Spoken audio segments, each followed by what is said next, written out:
All right, so all the rage right now are the torpedo bats ever since the Yankees have done this. 243. Goldschmidt in six. In the count. Two. Yards. 4 runs. High. Stays put. That bullpen was.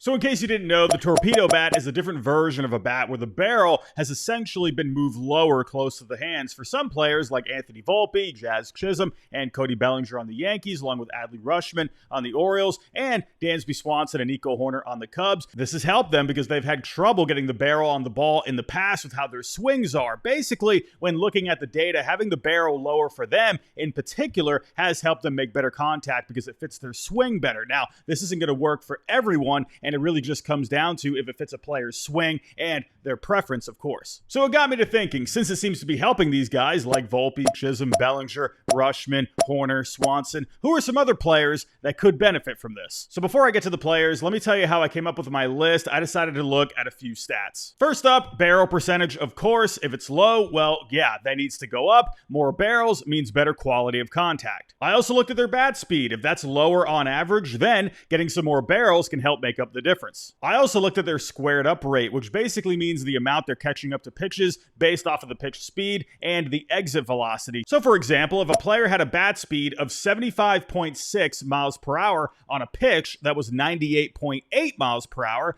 the max possible exit velocity would be 113.4 miles per hour. If the exit velocity was 110 miles per hour, that would be a 97% squared up percentage. On StatCast, anything more than 80% counts towards their total rate. So basically, if a player is catching up to the ball despite slower bat speed and making good contact based off their exit velocity, but their barrel percentage is low, that could maybe suggest, at least in some instances, that perhaps a torpedo bat could help. Now, to make sure I was at least on the right track, I did check these stats for Volpe, Jazz, Bellinger, Rutschman, along with Hoerner and Swanson, and they all seem to line up. And of course, there's going to be other factors that come into play that aren't available in public data, but for now, I'll roll with this. So, with that said, let's get to it. First up, I'll go with Brian Hayes. Now, last year was kind of a lost season for him because of a back problem, so I'll look more at his metrics from 2023. And as you can see here, he's got a low barrel rate, but he did square up the ball well and actually had pretty good exit velocity along the way and a hard hit percentage. However, when it came to his home run fly ball rate, it ranked near the bottom of Major League Baseball, and his ground ball percentage jumped up 10% last year. All of this could indicate his swing is just off, but perhaps moving his barrel down a little bit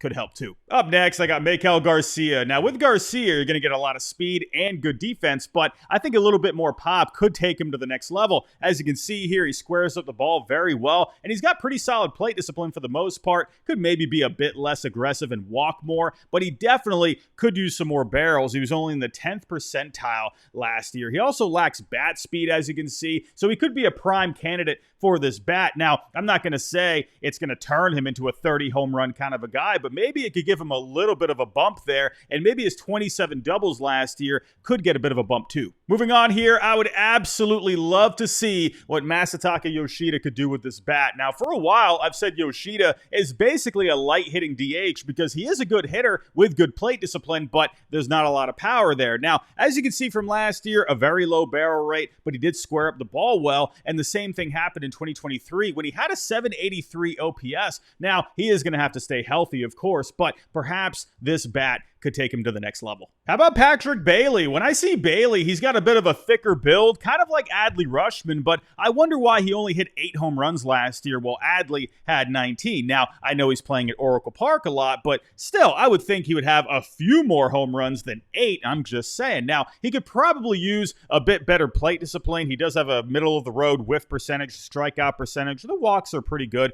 for the most part. Now, he does square up well. He doesn't chase too much, and the barrel rate, very low once again here, only in the 24th percentile, and his bat speed only ranked in the 39th percentile. I think this bat could be a good thing for him. Speaking of bigger guys, how about Alec Burleson? Here's another guy that's got some pretty good size on him, but he's playing a much less demanding position compared to Patrick Bailey and Adley Rutschman at the catcher position. So I see a guy that should be hitting at least 25 home runs per year, but once again, a very low barrel rate, but a good squared up percentage. Ranked very well last year, 91st percentile, overall. Now, he is going to have to clean up the chase percentage, 14th percentile, could walk a lot more as well. But what I see here is a very good whiff percentage, only 19.2% of the time, which means he does make a lot of contact. If he can get some more barrels in all the contact that he makes, then I think that could take him to the next level. Let's get away from some of the thicker dudes and go to a guy that's a little more smaller in stature, Sal Frelick. Now, I'm not knocking on his size. This dude I think could be a great player, but I think maybe going to the torpedo bat could go a long way. Now, last year's barrel rate was only in the 1st percentile, and his bat speed was in the 3rd, but he was catching up on pitches very well, and he does make a lot of contact, an 88.4 contact percentage last year. He also bulked up a lot this offseason, but maybe a little bit more juice with the barrels could help him out. How about another guy that's smaller in stature, but one of the best on-base guys in the game, Steven Kwan? I would absolutely love to see what this guy could do with this bat. This guy's an on-base machine and a contact machine on top of that, ranking 21st in on-base percentage and 2nd in contact percentage over the last 3 years. However, last year, his barrel rate was only 2.6%, ranking in the 4th percentile, and his bat speed only averaged 64.5 miles per hour, ranking in the 1st percentile. Even with that, though, he had a very solid squared up rate at 38.8%, which did rank 1st overall. I say give this man a little extra juice, and man, oh man, I think that could be something. Could you imagine this guy getting on base the amount he does and hitting more than 20 home runs per year?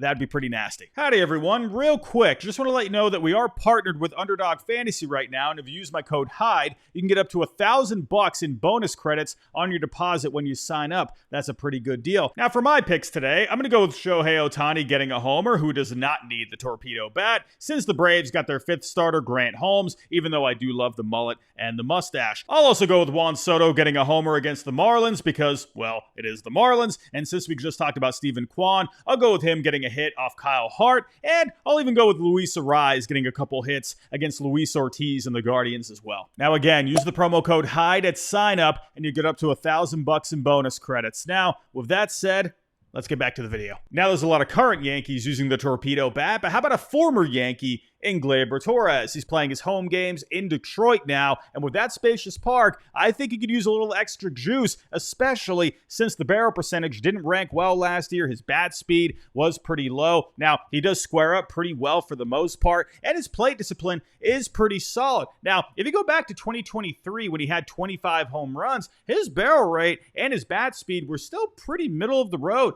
I say if you could find a way to get some more barrels here, that could really take him to that next level. I mean, we've all heard about the potential of Gleyber Torres for a long time now. Could this be the one thing to help him take that next step? Speaking of spacious ballparks, let's move on to one of my all-time favorites, Xander Bogaerts. Now, when he signed with the Padres, I was a little worried about how his batted ball data would play at the pitcher-friendly Petco Park. Now, he was hurt last year. He was dealing with a shoulder injury, but the couple of years prior, they looked pretty similar in terms of these metrics. Now, as you can see here, the barrel rate, the bat speed, the hard hit percentage were all down, but like everyone else on this list, the squared up percentage did pretty well. He catches up to the balls well, and he makes a lot of contact. As you can see here, the whiff percentage ranked very well, 84th percentile overall. Doesn't really strike out all that much, doesn't chase all that much, could walk a little bit more, but I think because he makes so much contact, he puts the bat on the ball. If he could find a way to get a couple more barrels, and especially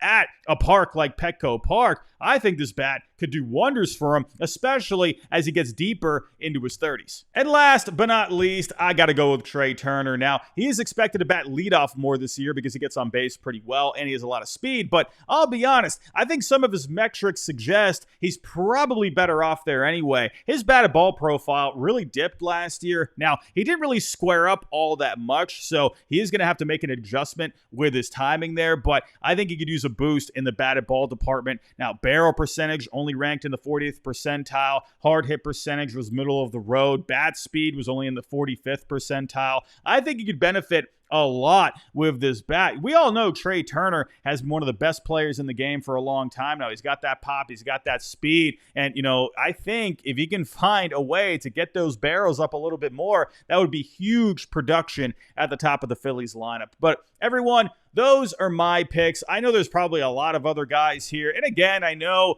this is probably not a perfect list by any means. I know there's going to be, things that we don't have access to when it comes to the public data. I know there's going to be exceptions with every single player out there, but those are the names that I came up with that I think would be pretty interesting if they could get some more barrels and use the torpedo bat. But everyone, let me know who you think should use the torpedo bat. Give me some ideas down below in the comments, and tell me what you think about the torpedo bats in general. But everyone, that's all I got for right now. If you can on the way out, hit that like button, subscribe if you're new, and I'll talk to you next time.